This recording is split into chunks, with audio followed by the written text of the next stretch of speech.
अच्छा, सबसे पहले तो हम ये समझ लेते हैं कि फेसबुक पिक्सल है क्या और इसका काम क्या है।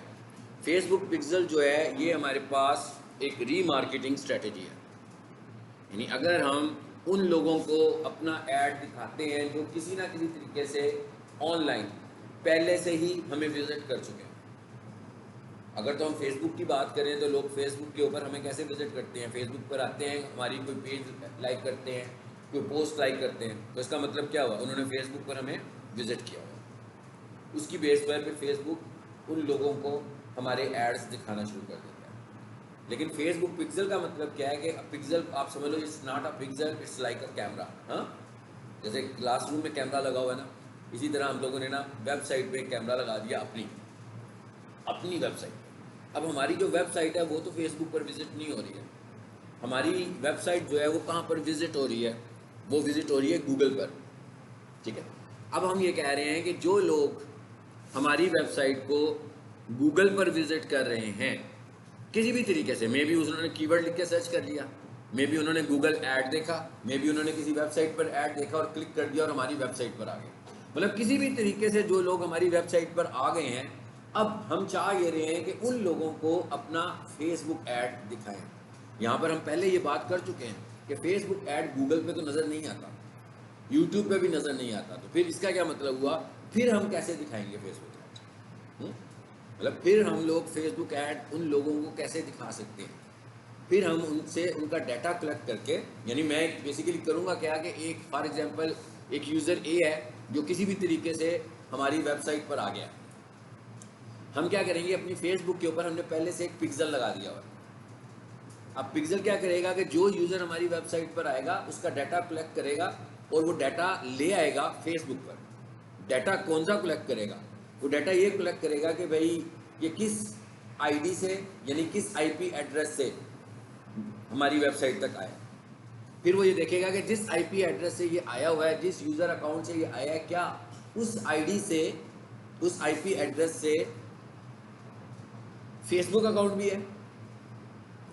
अब अगर उस आईडी अकाउंट से फेसबुक अकाउंट होगा तो उसको हमारे एड्स नजर आना शुरू हो जाएंगे। कहाँ पे? फेसबुक पर ही, गूगल पर नहीं। गूगल से हम कर क्या रहे हैं, सिर्फ डाटा कलेक्ट कर रहे हैं। ठीक है ना, गूगल से हम सिर्फ डाटा कलेक्ट करें। जैसे मैं मिसाल के तौर पर अभी जो है ना किसी आईकॉन की क्लास में चला जाऊँ जो यहाँ पर हो रही हो, या ICS की क्लास में चला जाऊँ मैं हो जाऊँ, और मैं उनसे जाकर एक छोटा सा सर्वे करवा लूँ, एक फॉर्म फिल करवा लूँ। जब मैं लेकर आऊँगा तो मैं देखूंगा कि भाई ये 50 लोग बैठे हुए थे, ठीक है, और इन 50 लोगों में से 6 लोग जो थे वो इंटरेस्टेड थे ऐड देखने में, तो उन्होंने मुझे अपने मोबाइल नंबर दिए, तो मैंने उनको अपनी प्रमोशन दिखाना शुरू कर दिया, मोबाइल नंबर के ऊपर अपने ऐड दिखाना शुरू कर दिया। मतलब ये एक एग्जांपल है। तो इसका मतलब क्या हुआ कि जो लोग हमारी वेबसाइट पर आ रहे हैं, फॉर एग्जांपल मैं ये कहता हूँ कि भाई हफीज सेंटर में एक शॉप है और वो ऑनलाइन सेल करती है अपनी प्रोडक्ट्स को। अब वो जो ऑनलाइन सेल हो रही है उसकी तो वो मुख्तलिफ प्रोडक्ट सेल हो रही है, काफ़ी सारी प्रोडक्ट सेल हो रही है। तो हमने क्या किया, उसकी वेबसाइट का पिक्सल बना दिया और फेसबुक पे रख दिया लाकर। उसके बाद महीने के एंड पे हमने कहा भाई एक कैंपेन चलाओ, उन लोगों को दिखाओ हमारा ऐड जो लोग हमारी साइट पर आए थे जिन्होंने परचेज की थी। क्योंकि हमें ये पता है कि भाई जिन लोगों ने परचेज किया है हो सकता है वो दोबारा परचेज करें। मतलब उन्होंने अभी माउस खरीदा है, बाद में हो सकता है उन्हें कीबोर्ड की ज़रूरत पड़ जाए, बाद में उन्हें डाटा केबल की ज़रूरत पड़ जाए, बाद में उन्हें पावर बैंक की ज़रूरत पड़ जाए। तो हम ये कहते हैं उन लोगों, तो ये क्या है, एक रीमार्केटिंग स्ट्रेटजी है। अब इस रीमार्केटिंग स्ट्रेटजी में कभी ऐसा भी होगा कि फॉर एग्जांपल हमने डाटा पिक्सल तो लगाया हुआ है, उसने 1000 लोगों का डाटा कलेक्ट किया, उन 1000 लोगों में से पता लगा भाई 300 लोग तो फेसबुक यूज़ ही नहीं करते, यानी फेसबुक का डाटा ही नहीं उसके पास आया उनका। इसका मतलब क्या हुआ, उस आईपी एड्रेस पे फेसबुक नहीं बना हुआ। इसका मतलब उन 300 लोगों को तो हम टारगेट ही नहीं कर सकते। अच्छा, नंबर 2, दूसरी बात यह है कि हो सकता है कि कोई बंदा ऐसी गलती से क्लिक हुआ और वेबसाइट पर आ गया मगर रेलिवेंट नहीं था, अब उस बंदे को भी हमने ऐड दिखा दिया। तो ये वाले चांसेस भी बीच में मौजूद रहेंगे। लेकिन सबसे बड़ा एडवांटेज इसमें ये मिलेगा अगर हम फेसबुक पिक्सल लगाएंगे तो जिन लोगों ने हमारी प्रोडक्ट्स को इंटरेक्ट किया होगा या परचेज किया होगा पहले, हम उनको दोबारा से अपना ऐड दिखा देंगे। तो ये तो कॉन्सेप्ट है फेसबुक पिक्सल का। एक फेसबुक ऐड अकाउंट में हम एक फेसबुक पिक्सल बना सकते हैं। यानी अगर मेरे पास एक ऐड अकाउंट है तो इसका मतलब ये नहीं है कि मैं उधर एडवर्टाइज कर रहा हूँ तो उसको ए वेबसाइट के साथ भी लगा दूँ, उसको बी के साथ भी लगा दूँ, उसे सी के, सिर्फ एक ऐड अकाउंट में एक पिक्सल। अगर फॉर एग्जांपल मैं मार्केटिंग कर रहा हूँ और मुख्तलिफ वेबसाइट से मार्केट करने लगा हूँ, तो इसका मतलब मुझे ऐड अकाउंट्स भी एक से ज़्यादा चाहिए होंगे। एक ऐड अकाउंट पर हम सिर्फ एक पिक्सल लगा सकते हैं। समझ में आ गई बात? और अगर एक दफ़ा पिक्सल लग गया तो फिर दोबारा पिक्सल भी नहीं लगेगा। तो इसका मतलब क्या हुआ, वो जैसे मैं बार बार आपको पेजेस बनाने की लेक्चर देता हूँ, वो वाला लेक्चर मैं यहाँ तो नहीं दे सकता, क्योंकि यहाँ जिस अकाउंट में जाऊँगा पिक्सल तो होगा, तो इसका मतलब दोबारा नहीं हम कर सकते। इसलिए आप देख रहे हैं मैंने एक ऑलरेडी रिकॉर्डेड लेक्चर पिक किया। इस लेक्चर के ऊपर मैं रिकॉर्डिंग आपको लेक्चर दूंगा। इसकी आवाज़ को मैं म्यूट करता हूँ और सारा प्रोसीजर हम इसके ऊपर समझते हैं कि हम लोगों ने पिक्सल बनाना कैसे। सबसे पहली बात तो यह है कि पिक्सल बनाने के लिए, इसको मैं प्ले कर देता हूँ लेक्चर को। अब ये समझ लेंगे वैसे ही है जैसे हम लोग फेसबुक में चले जाते हैं।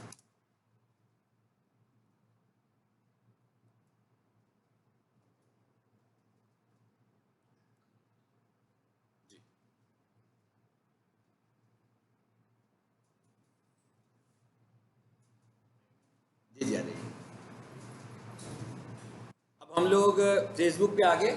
सबसे पहली बात यह है कि फेसबुक पिक्सल कहाँ से बनेगा? फेसबुक पिक्सल बनेगा ऐड मैनेजर से। तो इसका मतलब क्या हुआ, प्रीवियस क्लास में भी हम ऐड मैनेजर में गए थे, सो आज भी हमने ऐड मैनेजर में जाना है और ऐड मैनेजर से जाकर हम लोग पिक्सल क्रिएट करेंगे। ये इस वक्त एक वेबसाइट भी होगी। इसका मतलब क्या हुआ कि चलो जी, अब मैं आगे ले जाता हूँ इसको। ये देखिए यहाँ पर ऑप्शन भी आ रहा है क्रिएट पिक्सल। यहाँ तक मैं आया कैसे हूँ अभी ये देख लेते हैं।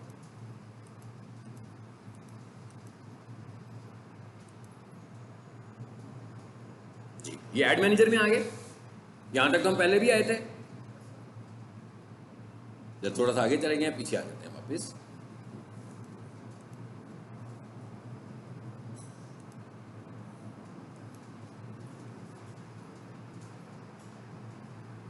जरा वेट कर लेते हैं, हाँ, ताकि स्क्रीन अगली आए ताकि आपको पता लगे एक्चुअली हम आए कहाँ हुए हैं। ऐड मैनेजर में। अगर आप ये वेबसाइट पर ऑप्शन देख रहे हो ना, ये ऐड मैनेजर ऐसे ही है ना, वहाँ पर वो प्लस का बटन बना हुआ है ग्रीन कलर का। यहाँ से हमने क्रिएट पिक्सल पर जाना है। इस बटन पे क्लिक करके हमने पिक्सल पर जाना है, इस बटन पे क्लिक करके। ये हमारा ऐड अकाउंट खुला हुआ है और ये अकाउंट वही है जो किसी क्लाइंट का मैंने पिक्सल बनाया हुआ है, ठीक है। लेकिन ये पिक्सल एक दफ़ा बन सकता है, एक से ज़्यादा दफ़ा नहीं बन सकता, इसलिए रिकॉर्डिंग के ऊपर लेक्चर दे रहा हूँ आपको।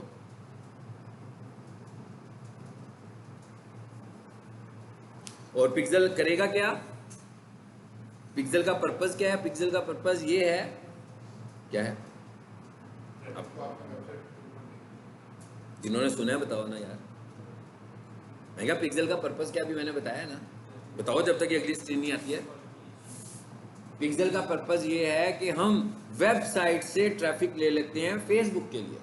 यानी हम ये देखते हैं कि ऐसे लोग जो हमारी वेबसाइट के साथ इंटरेक्ट कर रहे हैं, क्या उनके फेसबुक अकाउंट्स हैं।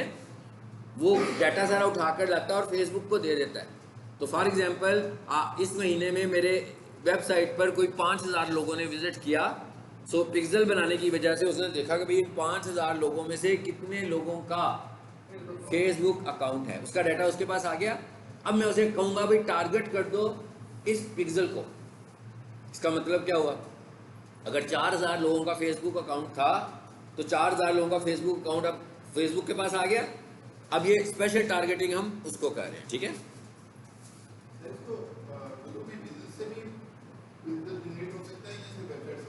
नहीं नहीं नहीं, वेबसाइट से, वेबसाइट सिर्फ वेबसाइट से, ठीक है। अच्छा, अब यहाँ पर आ गए हम। अभी दोबारा से वापस पीछे भी जाएंगे, फिक्र नहीं करें। ये आ गया वापस। ये देखें कहाँ गए, ऐड मैनेजर पे। यानी कि ये पहला स्टेप है ऐड मैनेजर का। उसके बाद ये हम ऐड मैनेजर में आ चुके हैं।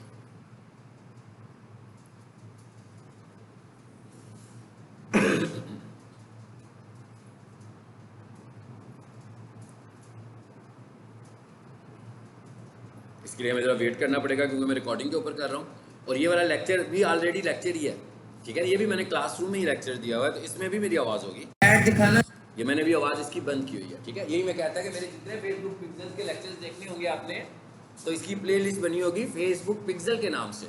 तो मैंने जितनी क्लासेज में पिक्सल पढ़ाया हुआ है उनमें कोई क्लास ऐसे ऑप्शन होंगी जिसमें मैंने पहली दफ़ा पिक्सल बनाया होगा ना, दोबारा तो पिक्सल नहीं बना सकता उसका, तो इसलिए हमें इसको रिपीट क्लास में लेना पड़ रहा है। जी कहाँ गए, देखते जाएं जरा। आल टूल्स में आ रहा हूं मैं, अब स्टेप्स आ रहे हैं सारे के सारे आपके सामने, ठीक है। फिर ये क्या लिखा हुआ आ रहा है, इवेंट मैनेजर। यहां से हम कहां जाएंगे, इवेंट मैनेजर में जाएंगे। थोड़ा सा मैं आगे कर देता हूं।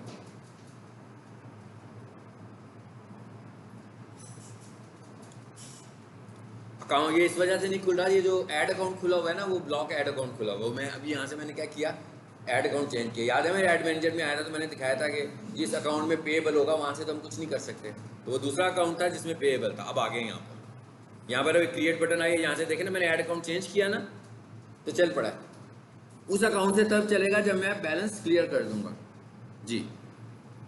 अब आपने देखते जाना हम क्या करते हैं आगे। इसमें भी मैंने किसी वेबसाइट का पहले से बनाया हुआ है, बना हुआ ना, ये देखें।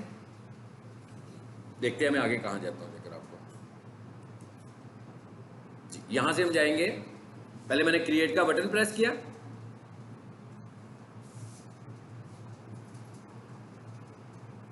ये पिक्सल बनाने का तरीका बिल्कुल मिलता जुलता है किससे पहला, वो हमने एक और ऑप्शन भी पढ़ी थी, गूगल सर्च कंसोल पढ़ा था ना। उधर हमने जाकर अपनी वेबसाइट कनेक्ट की थी ना सर्च कंसोल से, ये बिल्कुल वैसा ही तरीका है।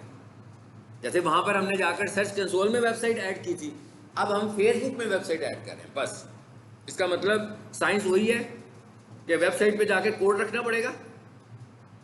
जैसे आपने तो नहीं पढ़ी हुई ना, इसलिए आपको शायद समझ में नहीं आएगी बात ये वाली, ठीक है। जिन्होंने एसईओ पढ़ी हुई है उन्हें पता होगा कि जब हमने सर्च कंसोल बनाया था तो हमें सर्च कंसोल ने कोड दिया था, यहाँ से हम कनेक्ट डाटा करेंगे, सर्च कंसोल का जो कोड था वो जाकर हमने वेबसाइट के हेड में पेस्ट कर दिया था। तो फिर क्या हुआ था कि सर्च कंसोल ने एनालिसिस करने शुरू कर दिया था। यहाँ से अब हम कहाँ जाएंगे, सबको समझ आ रही होगी कि वेब पर ही जाएंगे।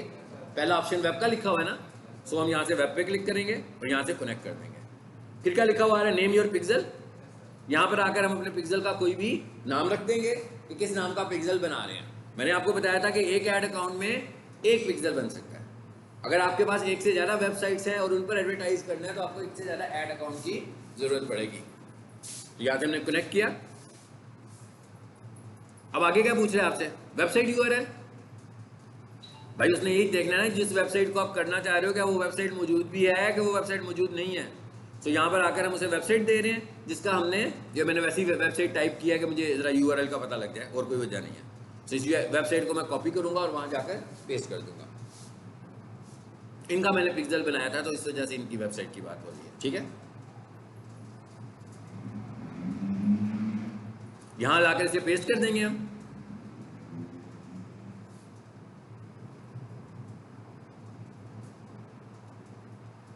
ये चेक का बटन प्रेस करेंगे, इसका क्या मतलब है, वो चेक कर रहा है कि ये वाला यूआरएल है कि यूआरएल नहीं है।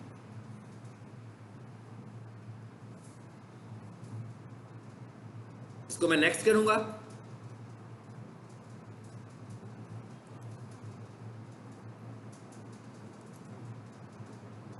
जी अब क्या हो गया, आगे ऑप्शन आ गई वही वाली, इंस्टॉल कोड मैनुअली। ये भी हमें कोई HTML का कोड देगा जैसा सर्च कंसोल में हमें कोड मिला था, और वो वाला कोड जाकर हम वेबसाइट की हेड पोर्शन में पेस्ट कर देंगे। अब जिन स्टूडेंट्स की वेबसाइट रह गई है गूगल बिजनेस प्रोफाइल पढ़ना है और उसके बाद हमने वेबसाइट का ही टॉपिक पढ़ना है कि एसईओ कैसे करते हैं, ठीक है। जिन लोगों का रह गया वो अगला टॉपिक यही रह गया उनका, और मेरा ख्याल है यही रह गया सिर्फ, है ना। ऐड भी हो गया, प्रोफाइल इसके बाद हो जाएगी, और फेसबुक भी हो गया, तो वीडियो भी हो गया, यूट्यूब भी हो गया ना इस क्लास में। तो आपका एक ही एसईओ वाला टॉपिक रह गया, लेकिन वो लंबा थोड़ा टॉपिक है ज़रा। अब हमने क्या कहा, इंस्टॉल कोड मैनुअली। अच्छा, दो चीज़ें दे रहा है वो आपको, इंस्टॉल कोड मैनुअली और लिखा हुआ है चेक फॉर पार्टनर। इसका क्या मतलब है, यानी एक तरीका तो है मैनुअली, दो तरह की वेबसाइट थी ना, एक कोडिंग और एक वर्डप्रेस। तो वो ये कह रहा है कि किस पे लगाना है आपने। वैसे वो मैं चाहूँगा, अभी मैं आपको अगले हिस्से में जाकर बताता हूँ, अगर मैं चाहूँ तो मैं डायरेक्ट इसको वर्डप्रेस में भी कोडिंग के थ्रू लगा सकता हूँ। वो मैं आपको सिखाऊंगा कैसे करना है, लेकिन इसका वो दूसरा तरीका हमें बताता है। आगे देखिए क्या लिखा हुआ आ रहा है, कोड लिखा हुआ आ रहा है ये, और नीचे कॉपी कोड का ऑप्शन भी आ रहा है। ऐसे ही है, ये ऊपर जो छोटा सा स्क्रिप्ट आ गया ना जिसका कोड है, ये वो जा रहा है, कह रहा है कि भाई इसे कॉपी करो और यहाँ से जाकर पेस्ट कर दो, कहाँ पर, हेड के पोर्शन में वेबसाइट के, ठीक है। इवन मैं वर्डप्रेस के भी हेड के पोर्शन में पेस्ट करूंगा, लेकिन अभी मैं आपको दिखाता हूँ कि वर्डप्रेस का हेड पोर्शन होता कहाँ है, ठीक है, वो मैं अलग से दिखाता हूँ, वो HTML की तरह नहीं होता। सो अब मैं इसे यहाँ से क्या करूँगा, कॉपी करूँगा। चलो आगे करते हैं क्या होता है आगे। अच्छा, दूसरी चीज़ क्या है, पार्टनर। ये देखिए क्या आ रहे हैं, सबको पता लग गया होगा ये क्या है। ये CMS एप्लीकेशन है, वर्ड इंक्लूडिंग वर्डप्रेस के इनमें हो सकता है। तो वो ये कह रहा है कि भाई देख लें कि इधर अगर करना होगा तो इसका तरीका थोड़ा सा मुख्तलिफ है। क्या मुख्तलिफ तरीका है कि जब मैं इस पर क्लिक करूंगा तो यहाँ से मैं वर्डप्रेस चूज करूंगा, देखिएगा नीचे आ जाएगा वर्डप्रेस, मैं ड्रैग कर रहा हूँ, ये सारे के सारे CMS है जिनको सपोर्ट कर रहा है। शॉपिफाई भी आ गया, वर्डप्रेस भी आएगा नीचे, अभी देखिएगा विक्स भी आ गया। यहां से हम वर्ड, अगर आपकी वेबसाइट वर्डप्रेस की होगी तो यहां से हम वर्डप्रेस को चूज कर लेंगे। CMS में जो सबसे ज्यादा कंसीडरेबल है ना वो वर्डप्रेस है। लेटेस्ट जो रिपोर्ट है ना उसके मुताबिक आप समझ लो डेली तकरीबन अगर 500 वेबसाइट जो है ना डेली वर्डप्रेस की बन रही हैं, और बहुत कम तकरीबन समझ लो कि 10 से 20 वेबसाइट जो है ना वो दूसरे प्लेटफॉर्म्स की बनती हैं। इतनी इस रेशियो पर है, इस रेशियो से वेबसाइट्स बन रही हैं। ये CMS का कंपैरिजन है, ये CMS का कंपैरिजन है, ठीक है।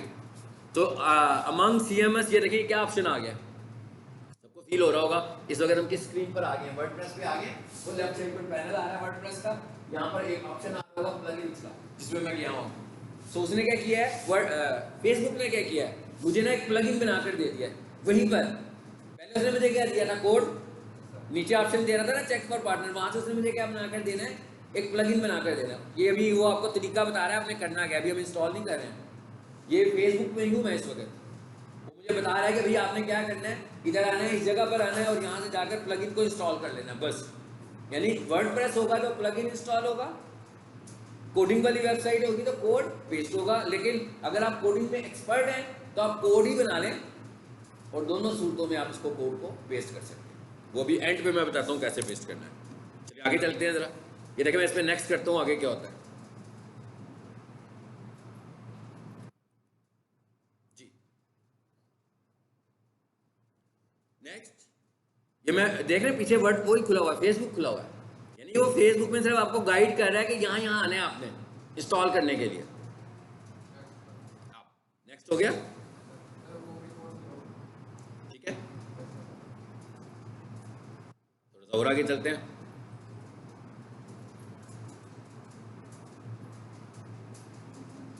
कहते हैं जब आप इसको इंस्टॉल कर लेंगे तो ये ऑप्शन आ रहा है, क्या लिखा हुआ आ रहा है, सेंड टेस्ट ट्रैफिक।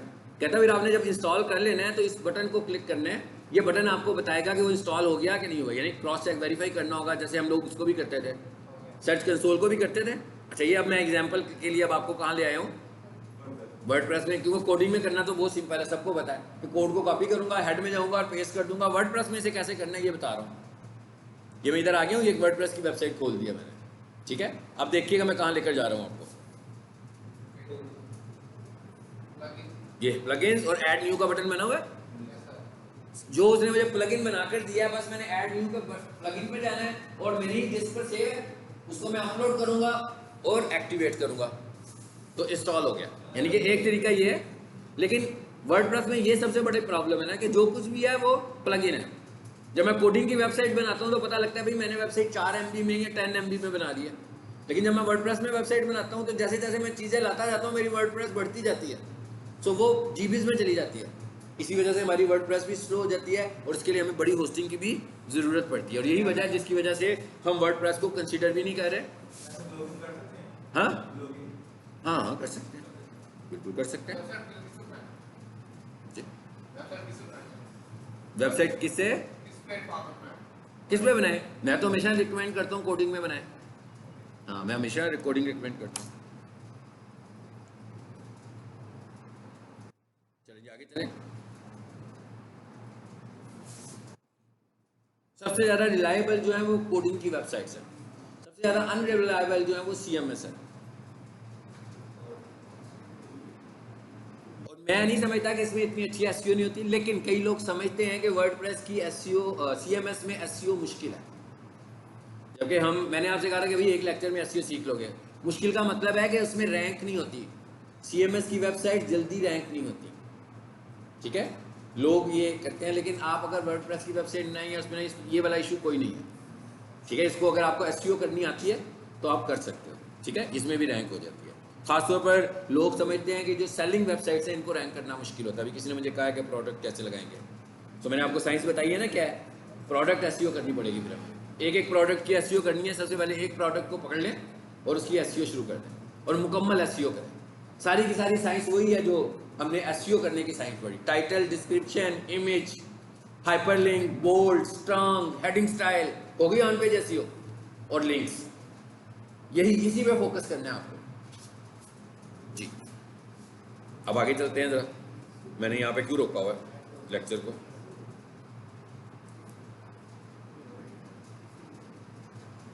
ये ना, ये मैं आपको लहदा से इंट्रैक्शन सिखाता हूँ। ये मैंने एक छोटा सा लेसन दिया हुआ इसके ऊपर, पैरेलल जो है ना वर्डप्रेस को अंडरस्टैंड कराने के लिए भी बताया स्टूडेंट्स को। इसको छोड़ देते हैं हम जरा, इधर आ जाए। यहाँ से हम कहाँ जाएंगे, ये देखिए यहाँ पर आना है आपको इम्पोर्टेंटली। ये कौन सा ऑप्शन लिखा हुआ नजर आ रहा है, अपीयरेंस। अपीयरेंस के आगे एंड पर क्या लिखा हुआ आ रहा है, थीम फाइल एडिटर। ये वो जगह है जहां पर वो जो आपके प्लगइन्स है ना वो बने हुए हैं, और ये जो प्लगइन है अभी आप देखिएगा तो इसके बैक एंड पर की कोडिंग है, वो जो हम समझते हैं ना कि यही है, ये तो भाई सारे का सारा टेम्पलेट है, एक्चुअली ये भी कोडिंग से ही बना हुआ है। इसके बैक एंड पर भी PHP लैंग्वेज की कोडिंग है। अब लैंग्वेज हमने नहीं समझनी, हम फिर SEO की बात कर रहे हैं तो हमने SEO में जाकर अपना काम कर देना जो हमारे से रिलेटेड है। वो कैसे करना है, इसका मतलब क्या हुआ, इस वक्त मैं आपको लेकर जा रहा हूँ वर्डप्रेस के हेड में। सो वर्डप्रेस के हेड में जाने का क्या तरीका है, अपीयरेंस में आएंगे, अपीयरेंस से थीम फाइल एडिटर में आएंगे। यानी अगर आपको वर्डप्रेस की वेबसाइट को चला रहे हो और आपको उसके हेड में जाकर कुछ काम करना है तो हम कहाँ आएंगे, थीम फाइल एडिटर पे आएंगे। अब इसको प्ले कर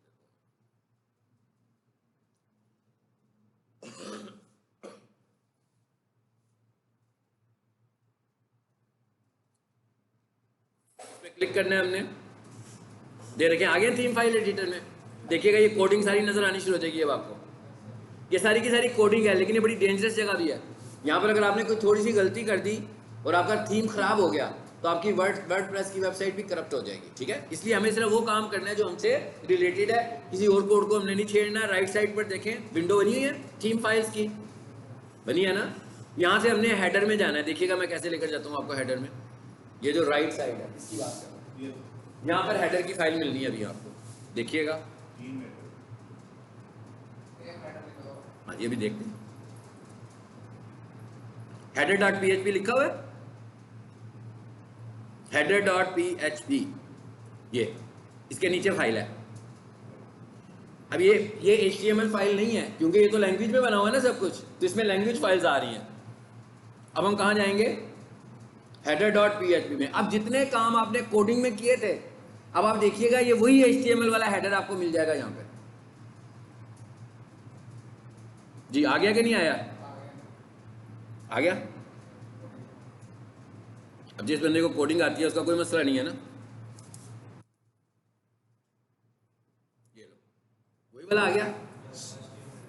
जिन्होंने SEO नहीं पढ़ी उन्हें ये बात समझ नहीं आ गई, ठीक है। उन्होंने जब पढ़ी है फिर उनके सब समझ में आएगा कि ये हम लोग SEO में सीखा है कि हम इस हेड को कैसे मैनेज करते हैं। इसी हेड पर आकर हमने सर्च कंसोल को पेस्ट किया था, सर्च कंसोल का कोड भी यही पेस्ट किया था। इसका मतलब क्या हुआ, अगर आपको सर्च कंसोल को रूट करवाना होगा तो उसका भी यही अपने वर्ड पर, ठीक है। तो मैं यहाँ पे क्या करूंगा, इस जगह पर आकर हेड वाले हिस्से में आकर क्या करेंगे, हम कोड को पेस्ट कर देंगे।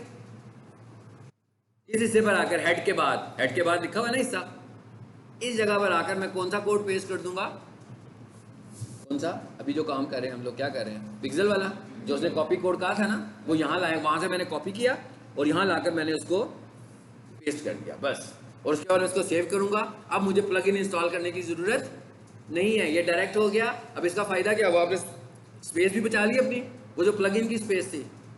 फिर यहाँ पर जितनी भी SEO हमने करनी है ना, सारी की सारी SEO जो है वो हमारी प्लगइन्स के साथ होगी। इसका मतलब फिर प्लगइन की जरूरत है। मैथ रैंक इसके लिए एक पॉपुलर है, ठीक है। इसमें 2-3 है, एक योस्ट और एक मैथ रैंक। इन दो को हम ज्यादा इस्तेमाल करते हैं। मेरे पास जो वेबसाइट्स आती हैं तो जब मैं उसमें इंस्टॉल करूँ, और ये प्लगइन्स पेड होते हैं, इसका मतलब क्या हुआ कि अगर कोई बंदा इसको अनपेड यूज करेगा तो ये ऐसे ही है जैसे मैं आपको कोडिंग में कुछ चीजें बताऊंगा भाई पेड है तो और कुछ अनपेड है, तो अनपेड तो मैं करवा दूं आपको और पेड ना कर पाए हम इंप्लीमेंट ही ना कर पाए क्योंकि भाई उसके लिए तो कुछ खरीदना पड़ेगा हमें।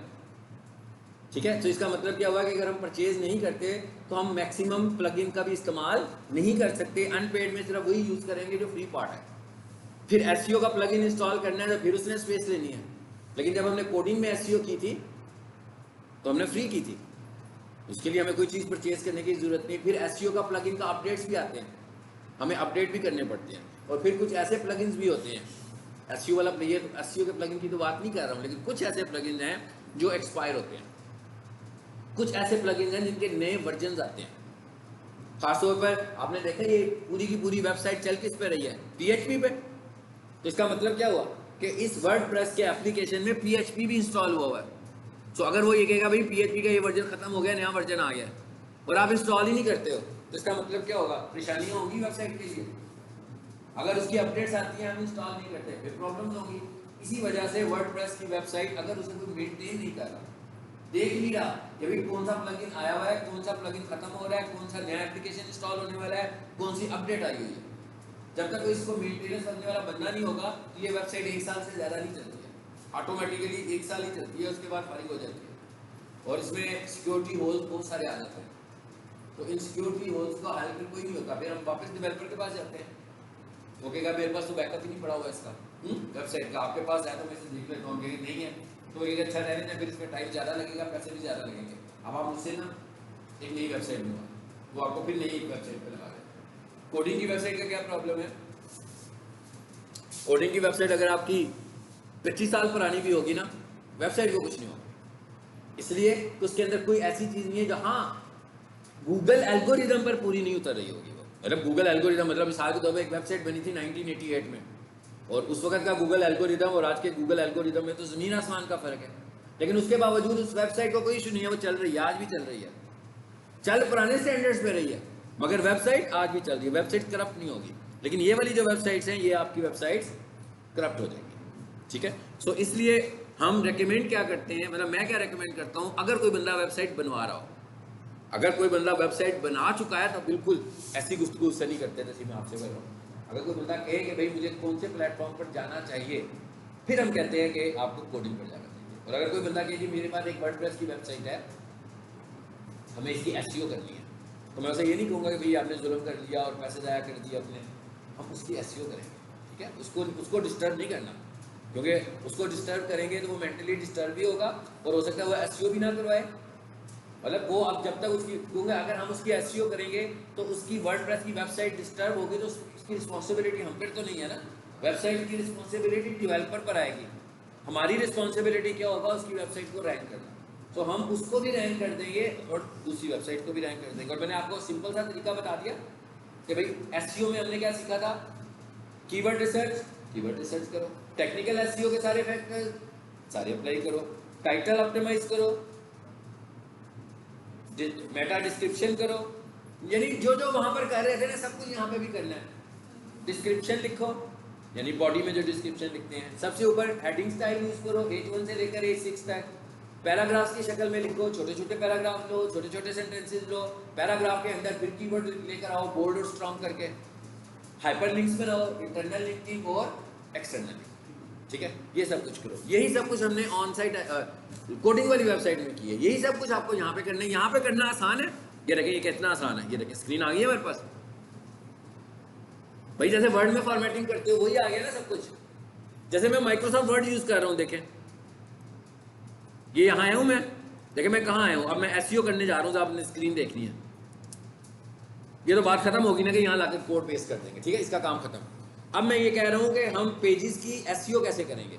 अच्छा, एक और चीज़ समझ लेनी है कि हमारे पास जो वर्डप्रेस की वेबसाइट्स होती हैं जो बनवाते हैं, वो 2 तरह की वेबसाइट्स बनाते हैं। जैसे उठ जाओ यार मैं भी सो जाऊँगा मैं भी सो जाऊँगा।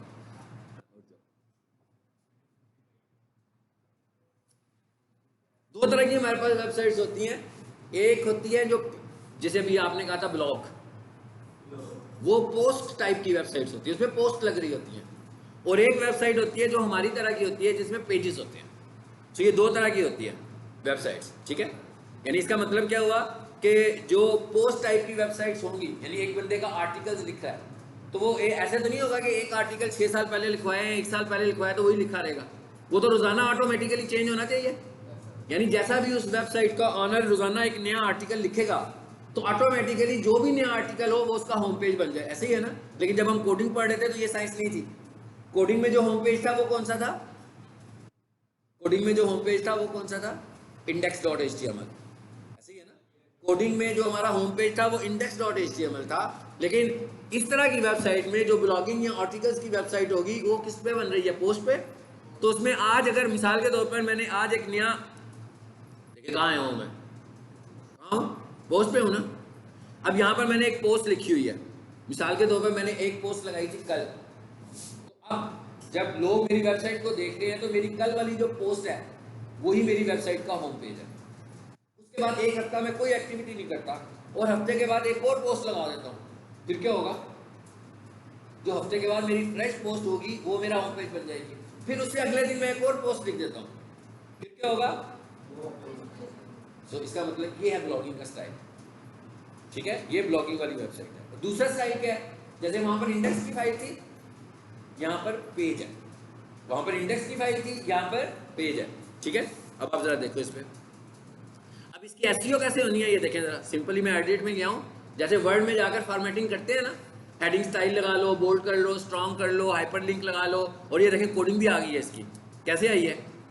पेज खोला मैंने, ये क्या लिखा हुआ है? विजुअल। और ये क्या लिखा हुआ है? टेक्स्ट। विजुअल का मतलब है ग्राफिक इंटरफेस और टेक्स्ट का मतलब है कोडिंग वाला इंटरफेस, ठीक है। इस वक्त हम कोडिंग वाले इंटरफेस पे हैं, तो देखें नीचे कोड नजर आ रहा है आपको कि नहीं आ रहा? /h2 हुआ है। जिन्होंने एसईओ पढ़ी हुई है उनको पता है हमने h2 के साथ हेडिंग लगाई थी। तो इसका मतलब क्या हुआ कि जो काम आप वहां पर कोडिंग में कर आए थे, इसके भी टेक्स्ट में जाकर कोडिंग से भी वो काम कर सकते हैं और सीधा सीधा फॉर्मेटिंग से भी ये काम कर सकते हैं।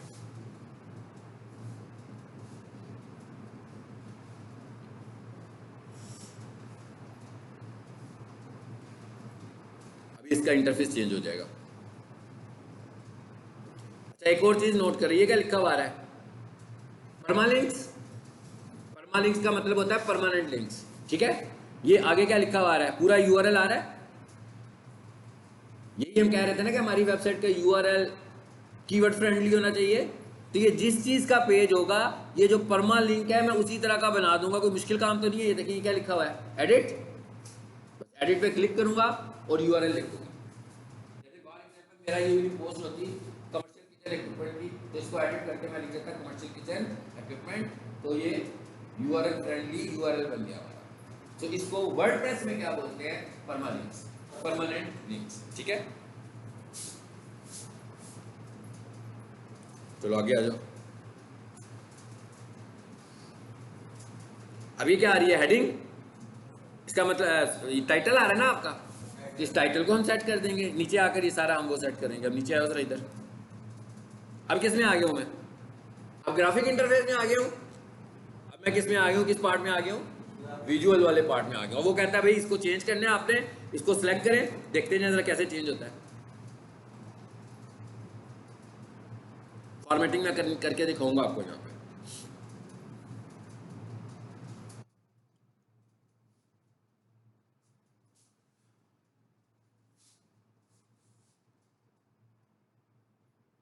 एग्जाम्पल देख लेते हैं। ये क्या मैंने हाईलाइट किया कुछ? देखना है आपने क्या करने लगा हूं मैं? बोल्ड करने लगा हूं शायद। वहां पर क्या करते थे? बोल्ड का टैग लगा रहे थे। यहां पर हमने क्या किया? सिलेक्ट किया वो ऊपर बोल्ड का बटन बना हुआ है, लग गया बोल्ड। समझ आई बात? और दूसरी एग्जांपल भी देखें, हो गया ना बोल्ड। अगर मैं उधर होता तो मैं क्या करता? कोडिंग में जाता, कोडिंग में जाके बी का टैग लगाता। जी आगे आ जाए।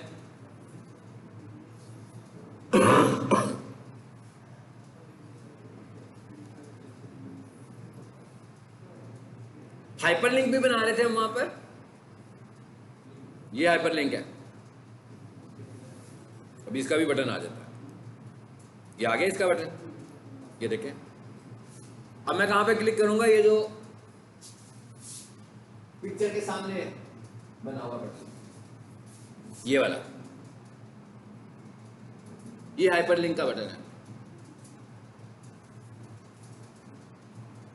ये देखिए यहाँ पे क्लिक किया, इंसर्ट हाइपरलिंक ahref टैग पड़ा था ना ahref, वो ahref लगाते थे ना, यहाँ पर सीधा सीधा इधर ही आ जाओ। लेकिन अब आपको मैं कोडिंग की पावर भी बताता हूँ। ahref जब लिखते थे तो उसके अंदर हम एक एट्रीब्यूट यूज करते थे, टाइटल। यहाँ ग्राफिक इंटरफेस में टाइटल का एट्रीब्यूट नहीं है। इसका मतलब क्या हुआ, वो एट्रीब्यूट लगाना होगा तो मुझे क्या करना पड़ेगा, कोडिंग में ही जाना पड़ेगा ना। वो एट्रीब्यूट लग ही सिर्फ कोडिंग में सकता है। ग्राफिक इंटरफेस में यहाँ देखिए टाइटल का ऑप्शन आ रहा है, नहीं आ रहा ना। ये क्या लिखा हुआ है, open link in new tab underscore blank, target equals to underscore blank पढ़ा था हमने, ये वो आ रहा है।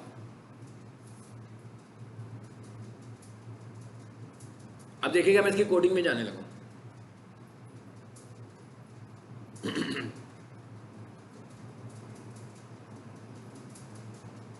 थोड़ा सा मैं आगे कर देता हूं और कोडिंग में जाकर देखते हैं। ये आ गया हूं कोडिंग में, ये देखिए मैं खुद से टाइटल लिख रहा हूं अब इसका। अब ये वही हाइपर लिंक है जो वो उधर था, ग्राफिकल इंटरफेस में मैं चेंज कर रहा था, मगर वो टाइटल का ऑप्शन ही नहीं दे रहा था। तो मैंने कहा भाई टाइटल पे भी मैंने कीवर्ड यूज करना है। तो फिर मैंने क्या किया है, देखिए मैं कहां पर आ गया हूं, मैं कोडिंग में आया हूं। किस इंटरफेस में आया था, टेक्स्ट वाले इंटरफेस में आया। यहां आकर मैंने देखा भी ये ahref कहां लगा हुआ है, लगा तो मैंने वहीं से लिया ना बेशक, या मैं डायरेक्ट यहां से लगा लूं और उसके बाद यहां आकर मैंने टाइटल का एट्रीब्यूट लगा दिया। टाइटल का एट्रीब्यूट नहीं है यहाँ पर, वर्डप्रेस में शो ही नहीं होगा। ये एट्रीब्यूट किस में आएगा, ये कोडिंग में आएगा। सो जब हमने कोडिंग के साथ सीखा होगा तो हमारी वर्डप्रेस की स्किल भी ठीक रहेगी और हमारी कोडिंग की स्किल भी स्ट्रांग होगी। और आपने देखा कि हर चीज कोडिंग में ही है। अभी हम हेड पर भी गए हैं तो वहां पर भी कोडिंग थी, PHP भी कोडिंग ही यूज कर रही है। सो कोडिंग में एक्सपर्टीज हैं। और ये वर्डप्रेस को अब जैसे मैंने अभी ऑन साइट चीजों के नाम लिए, आपको लगता है कैंडिडेट से ज्यादा टाइम लगेगा ये सब करने में? भाई आपने कीवर्ड सर्च की हुई है, टाइटल में कीवर्ड ले आओ, पैराग्राफ में कीवर्ड ले आओ, बोल्ड कर लो, स्ट्रॉन्ग कर लो, हाइपरलिंक लगा लो, खत्म होगी ना ऑन साइट एसईओ सारी की सारी जो पेज के ऊपर करनी है। मेरा नहीं ख्याल कि 1 घंटे से ज्यादा किसी एक पेज के ऊपर आपको टाइम देना पड़ेगा, सिंपल है। लेकिन यही काम अगर हम कोडिंग में कर रहे होंगे तो टाइम ज्यादा लगेगा। यही वजह है कि लोग CMS पर जाते हैं टाइम बचाने के लिए, खासतौर पर डेवलपर के, जल्दी काम हो जाएगा। अभी कोई जेन्युइन डेवलपर होगा ना वर्डप्रेस का, उसे मैं कहूँगा ना मुझे वेबसाइट चाहिए घंटे में, तो आपको घंटे में भी वेबसाइट बनाकर दे देगा। उसकी वजह क्या है कि वो सारी टेम्पलेट बेस्ड वेबसाइट है, हर चीज का टेम्पलेट, हर चीज का प्लगइन पड़ा हुआ है, सिर्फ उसने ड्रैग एंड ड्रॉप करना है और उसने वेबसाइट बनाकर आपको दे देनी। और ऐसा मैंने केस देखा हुआ है। मैं एक वर्ड कॉल की चला रहा था, एड्स, गूगल एड्स चला रहा था। तो उनकी गूगल एड जो होती थी ना वो अप्रूव नहीं थी हो रही कुछ वायलेशन की वजह से। तो उसके फौरन बाद उनका एड अकाउंट जो होता था वो बैन हो जाता था। तो एड अकाउंट बैन होता था तो साथ में वेबसाइट भी बैन हो जाती थी। फिर वो नई डोमेन खरीदता था, नई होस्टिंग, सब कुछ उसके पास ही था, नई डोमेन, नई होस्टिंग, नई वेबसाइट। तो 2 घंटों में वो मुझे सब कुछ तैयार करके भेज देता होता था, क्योंकि सब कुछ तो बना हुआ था, कंटेंट उसके पास सारा होता था, लेकिन गूगल ने अब उस वेबसाइट को एक्सेप्ट नहीं था करना। तो इसलिए उसको एक नया URL, ऐसे कामों के लिए लोग कोई URL ढूंढते नहीं है। यानी कि फॉर एग्जांपल वो URL ऐसा भी हो सकता है कि peaksolutions.abc, peaksolutions.cnf, ओके। मतलब यहाँ पर हम लोग .com पे नहीं जा रहे होते इन कामों के लिए। इन कामों के लिए हमें URL चाहिए होती है। ये URL सस्ते मिल जाते हैं आपको, मतलब ये इनके रेट्स इतने हाई नहीं होते जितनी .com की डोमेन का हाई होता है। सो ऐसे जो वर्ड कॉल वाले होते हैं ना, उनकी वेबसाइट्स के नाम ऐसे ही होते हैं, इसलिए कि उन्होंने सस्ती डोमेन्स ली होती हैं और उन्हें मल्टीपल डोमेन्स की भी जरूरत होती है, क्योंकि वो वर्ड कॉल के थ्रू प्रोडक्ट्स को, ब्रांड्स को सेल कर रहे होते हैं। सो जब ब्रांड्स को हम यूज़ कर रहे होते हैं ना, तो बहुत सारी जगहों पर वायलेशंस, एरर आते हैं हमारे पास गूगल ऐड के ऊपर खास तौर पर। और जो वर्ल्ड कॉल है वो चलता ही गूगल एड्स है, यानी उसका रिजल्ट ही सारा गूगल पर आता है। तो जो लोग यहाँ पर बैठे होते हैं बाहर की प्रोडक्ट्स को सेल कर रहे होते हैं, बाहर वाले लोगों ने इन्हें हायर किया होता है पाकिस्तान में, ये लोग मार्केट कर रहे होते हैं, ये लोग कॉल रिसीव कर रहे होते हैं और आगे से ऑर्डर डिलीवर कर रहे होते हैं, ठीक है। सो ये था हमारे पास। इसको ज़रा मैं इधर आ जाते हैं वापस, इसको तो मैं बंद कर देता हूँ। अब ज़रा इधर आए, इसको आपने ज़रा एक दफ़ा गो थ्रू करना है। और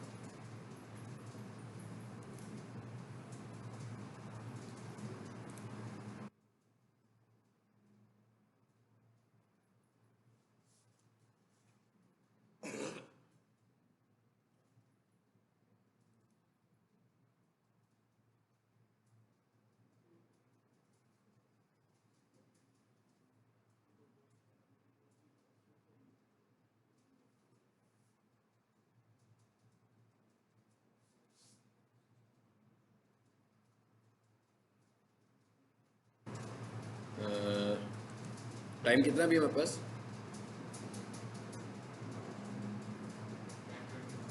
ठीक है,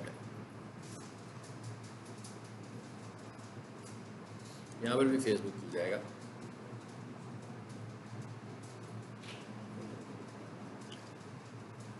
जी, ये मैं अल्लामा शफात रसूल साहब के अकाउंट में आया हूँ। ये देखें, ये क्या लिखा हुआ है, ये हर फेसबुक पेज के ऊपर आ रहा होगा, मेटा बिजनेस सूट। ठीक है, इस पर जाए हम।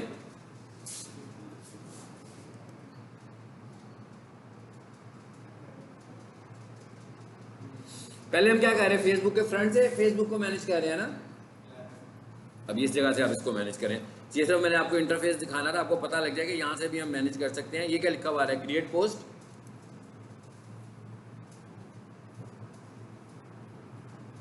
और यहाँ से आप पोस्ट स्केड्यूल भी कर सकते हैं और मल्टीपल प्लेटफॉर्म्स पे पोस्ट लगा भी सकते हैं। कब? जब आपने दोनों को आपस में कनेक्ट किया। शुरू में पढ़ा था ना कि भाई फेसबुक पेज को इंस्टाग्राम के साथ कनेक्ट कर लो। अब आप ये देख लें जरा, यहाँ पर पोस्ट टू ऑप्शन आ रहे हैं, दोनों अकाउंट्स मैंने कनेक्ट किए हुए हैं आपस में। सो इसका मतलब क्या हुआ कि अब मैं जो पोस्ट बनाने जा रहा हूँ वो कहाँ पे लगेगी, यहाँ से मैं फोटो ऐड करूँगा, जो भी करना है हमने, ठीक है ना। यहाँ से हम ऐड करेंगे उसको। फॉर एग्जांपल मैं पोस्ट नहीं करूँगा, सब आपको दिखा रहा हूँ। हाँ हाँ, वही कंटेंट भी लिखते हैं, ठीक है। और यहाँ पर देखें एक और ऑप्शन भी आ रही है, वो क्या लिखी आ रही है,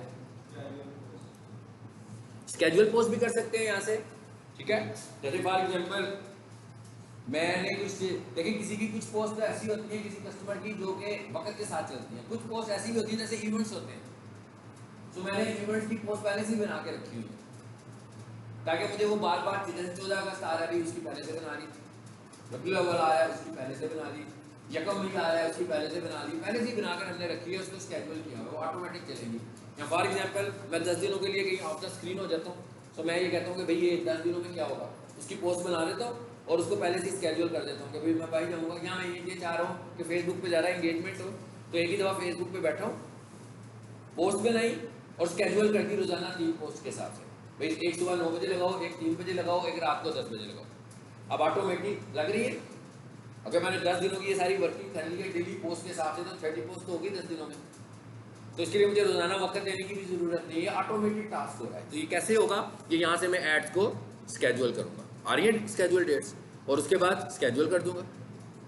स्केड्यूल का क्या मतलब है, अगर मैं स्केड्यूल को ऑफ कर दूंगा तो पोस्ट का ऑप्शन आ जाएगा, अगर मैं स्केड्यूल को ऑफ करूंगा तो पोस्ट का ऑप्शन आ जाएगा। तो यहाँ से हम एड्स को पोस्ट भी कर सकते हैं, ठीक है। तो ये गूगल बिजनेस प्रोफाइल आ गया, ये नहीं था हमारा टॉपिक। एनीवेज, ये मैंने आपको बताया ताकि आपको पता लग जाए कि हम ये वाला काम इधर जाकर भी बहुत एडवांस तरीके से कर सकते हैं। वैसे हम जा रहे थे वहाँ पर तो एक एक पोस्ट लगा रहे थे ना मेन पेज से, तो यहाँ आकर हम स्केड्यूल कर देते हैं। तो मुझे कोई ऐसा काम करना होता है जैसे स्केड्यूल करना हो, तो मैं इस जगह से करता हूँ, ठीक है। इनकी हमने बहुत सारी स्केड्यूल पोस्ट लगाई हुई हैं।